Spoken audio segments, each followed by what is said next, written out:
Hammaga salom. Bugun Rossiya Premyer Ligasining ikkita yana qizg'in o'yinlari kutib turibdi bizda va bularni sizlar bilan tahlil qilamiz, ko'rib chiqamiz va shunga o'xshash tahlillar va prognozlarni albatta yana ekspresslarni ham Telegram kanalimizda birinchidan bo'lib ko'rib borishinglar mumkin. Telegram kanali ссылка videoni opsiyasida bo'ladi.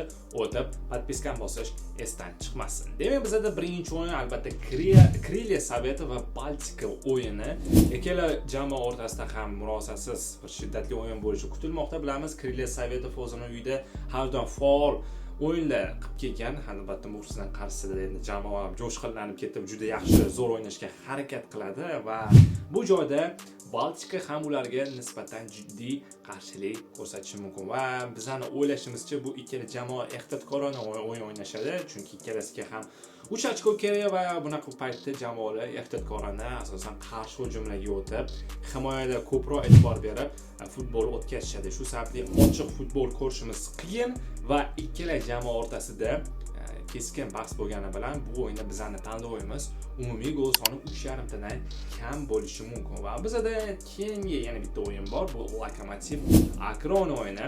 Lokomotiv har doim bilamiz, juda zo'r o'yinlar qilgan.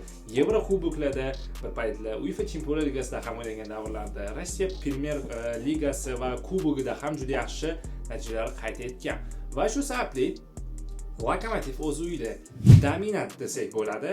O'zining muxlislari qarshisida juda yaxshi o'ynashadi va bu joyda Akron nisbatan tarkibi kuchsizroq bo'lgani uchun Lokomotivga qaraganda ular ko'proq himoyada manimcha vaqt o'tkazsa kerak deb biz o'ylamoqdamiz. Shu sababli bu o'yinda bizning tanlovimiz Lokomotiv g'alabasi. Lokomotiv maksimal bor kuchini ishga soladi va tarkibi ancha yaxshi bo'lgani uchun bu o'yinda ancha zo'r dominantlik qilishi mumkin.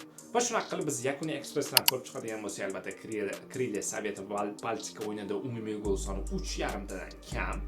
Ikkinchi o'yin Lokomotiv Akronda esa biz Lokomotiv g'alabasini kutib turibmiz va bular hammasi 100% ishlagan natijalar emas, balki biz jamoalarning hozirgi holati, tarkiblari, oxirgi natijalarga qarab taxminan mana shunaqa prognozlar qildik. Va shu asosda biz ekspressni ham yig'ishni ulgurdik desak bo'ladi va shunga o'xshash ekspresslar, prognozlar, analitikalarni hammasi Telegram kanalimizda bo'ladi. Ссылка opsiyasida o'tib obuna bo'lsangiz, boshqa joyga chiqmagan svejiy informatsiyalarni hammasini birinchidan bo'lib ko'rib borishingiz mumkin. Hozircha shular edi va biz yana Rossiya Premyer Ligasi va boshqa ligalarga aloqador bo'lgan zo'r informatsiyani sizlarga tayyorlab, yana videoga qaytamiz. Video like bosishdan chiqmasin. Ko'rishguncha.